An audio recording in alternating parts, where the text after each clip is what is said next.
Pada saat ini, saya akan menjelaskan mengenai peranan akuntan di pasar modal Indonesia, khususnya saat pelaksanaan IPO. Pembahasan kali ini akan kami sajikan dalam bentuk talk show dengan menghadirkan para ahli konsultan di bidangnya. Narasumber kita kali ini ada konsultan keuangan dan accounting, ada konsultan pajak, ada kantor akuntan publik, dan yang terakhir saya sendiri sebagai moderator merangkap konsultan keuangan dan accounting. Agar diskusi lebih menarik, saya akan membahas sebuah kasus yang sebenarnya terjadi. Tetapi, inisial PT akan saya samarkan, karena bagian dari kode etik menjaga kerahasiaan klien. Ilustrasi dari permasalahan PTA adalah sebagai berikut.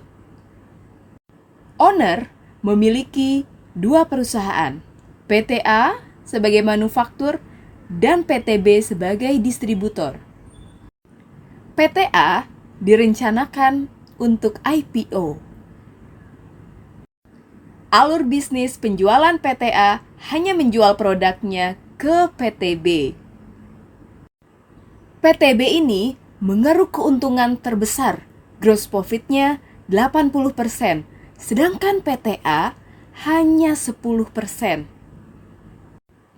PTA yang akan IPO, perputaran transaksinya sering digabung dengan rekening bank milik pemilik, dengan tujuan agar omset di PTA kecil, sehingga pajak kecil, bahkan kalau bisa nihil. Pemilik berencana melakukan IPO pada PTA dengan maksud mencari dana dari masyarakat untuk membesarkan PTA. Pemilik menyadari PTA asetnya lebih kecil dibandingkan dengan PTB. Untuk itu, pemilik merencanakan meng-up nilai aset PTA agar pada saat IPO nilai aset PTA naik. Aset yang dimiliki PTA hanya satu ruko dan mesin pabrik, tanah dan gedung pabrik atas nama pemilik. Cara menaikkan aset yang dilakukan adalah pemilik menyetorkan uang kepada PTA, kemudian uang tersebut dikeluarkan lagi sebagai prepaid train. Prepaid train atas ruko yang nilainya tidak sesuai dengan harga pasar. Contohnya begini, sewa ruko di Riau 1 tahun 1 miliar, dibuatlah perjanjian 10 tahun untuk sewa ruko, dibayarlah 10 miliar. Padahal kenyataannya, uang yang dibayar untuk bayar ruko hanya 30 juta per tahun, untuk 10 tahun jadi 300 juta. Di sini menimbulkan selisih 9,7 miliar. Oleh pemilik ditambahkan lagi uang pribadinya 300 juta, disetorkan lagi ke perusahaan 10 miliar. Rencananya uang tersebut akan terus diputar sampai total aset naik menjadi 250 miliar. Dengan menggunakan sistem skema di atas, maka perusahaan berharap mendapatkan kepercayaan dari masyarakat dengan memperlihatkan sewa gudang yang tersebar di mana-mana dan total aset yang meningkat, yang mencerminkan operasional yang besar dan aset yang besar. Oke para narasumber, silahkan Anda memberikan tanggapan atas kasus tersebut.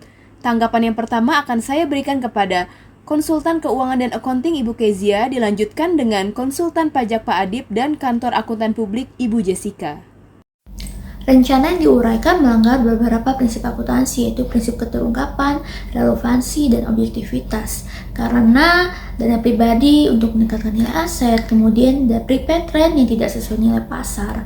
Hal ini memang bisa menaikkan nilai perusahaan secara jangka pendek. Namun, ini menghasilkan laporan yang tidak akurat dan tidak dapat dipercaya. Ini bisa merugikan para pemangku kepentingan dan juga bisa merusak reputasi perusahaan. Sebagai konsultan pajak, saya cenderung menyoroti adanya hubungan istimewa antara pemilik perusahaan dan perusahaan PTA yang akan melakukan IPO karena kantor pajak dapat menilai kewajaran dari suatu transaksi berdasarkan prinsip arm's length transaction yang harus tertuang pada transfer pricing documentation. Hubungan istimewa dengan indikasi adanya transaksi tidak wajar akan berpotensi menimbulkan koreksi dari otoritas pajak dan menyebabkan kurang bayar pajak di kemudian hari. Sebagai auditor, saya melihat beberapa permasalahan serius. Yang pertama, memanipulasi keuangan dengan cara mengalihkan uang si pemilik ke perusahaan yang kemudian diklaim sebagai aset dalam bentuk prepaid. Hal ini melanggar prinsip akuntansi yang benar. Yang kedua, ketidakjelasan nilai aset pada prepaid rent atas ruko dengan nilai yang sesuai dengan harga pasarnya. Hal ini menimbulkan pertanyaan terkait akurasi pelaporan aset. Hal ini juga menimbulkan kecurigaan tentang nilai aset secara keseluruhan, mungkin tidak tercermin dengan benar dalam laporan keuangan. Sebagai auditor, saya akan merekomendasikan bahwa perusahaan untuk memperbaiki dan membersihkan praktik-praktik ini sebelum melakukan IPO. Dari tanggapan para ahli, kita berkesimpulan sulit melakukan IPO untuk PTA disebabkan 1. Laporan keuangan melanggar prinsip-prinsip akuntansi seperti objektif, relevan, dan full disclosure. 2. Akibat adanya kecurigaan manipulasi laporan keuangan dan ketidakjelasan dari nilai aset. 3. Menimbulkan kemungkinan pemeriksaan pajak atas transaksi yang tidak wajar. Selanjutnya, saya akan bertanya kepada narasumber lainnya. Bagaimana sikap Bapak Ibu sebagai konsultan keuangan, konsultan pajak, dan kantor akuntan publik? Apakah masih ada celah PTA untuk IPO? Disebutkan bahwa PTA berupaya memperkecil omset perusahaan dengan cara menjadikan sebagai omset dari pemilik usaha. Terjadi juga perputaran transaksi yang tergabung dengan rekening bank milik pemilik usaha.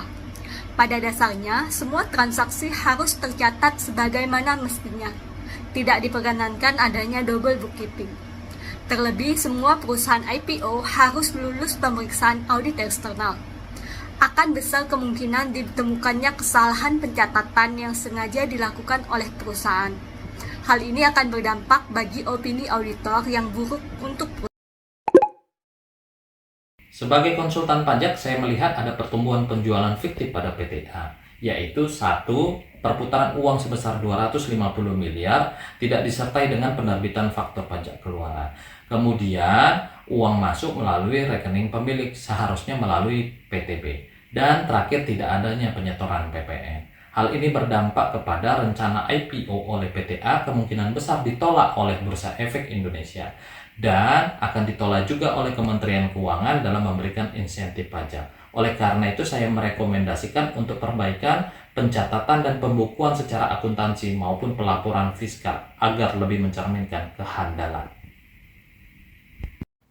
Menyikapi situasi yang baru saja diuraikan, seorang auditor harus senantiasa menjaga idealismenya, yaitu sikap profesional serta independensinya.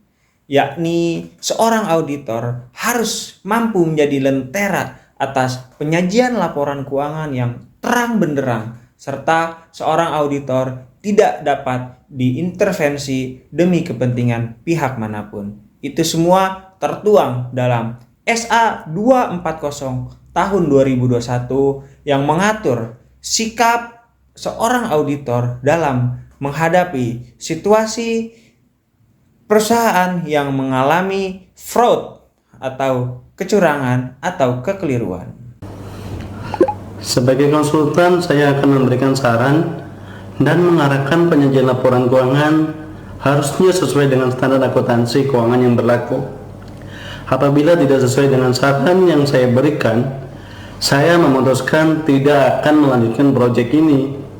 Karena kecurangan yang dilakukan perusahaan untuk memanipulasi laporan keuangan suatu saat pasti akan terungkap juga.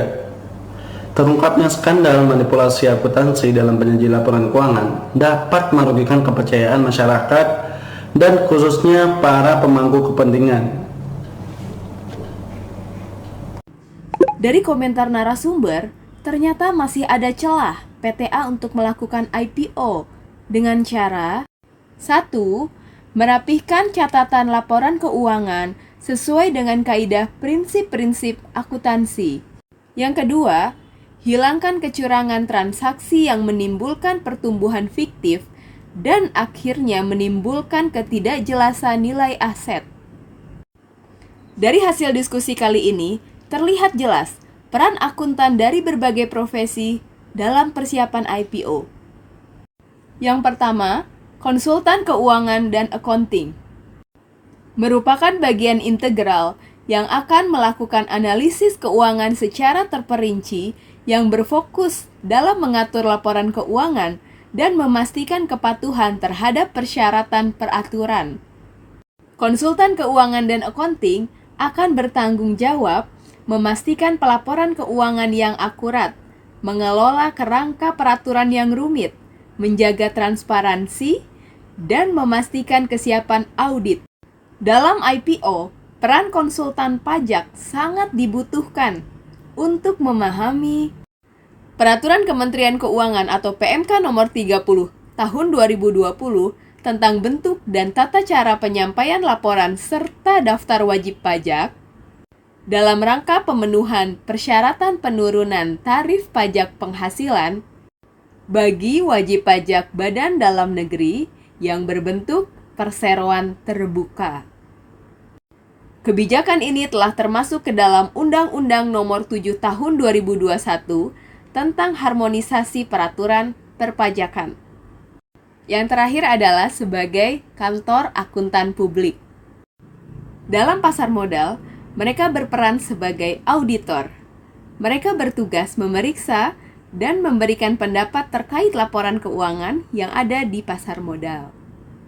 Akuntan publik akan memberikan penilaian wajar atau tidaknya suatu laporan keuangan dari sebuah perusahaan yang akan menerbitkan saham baru atau go public. Jika penilaian akuntan publik atas laporan keuangan jelek, maka IPO tidak akan berhasil. Demikian talkshow kali ini, semoga bermanfaat bagi perusahaan yang akan memasuki IPO dan juga calon investor. Salam!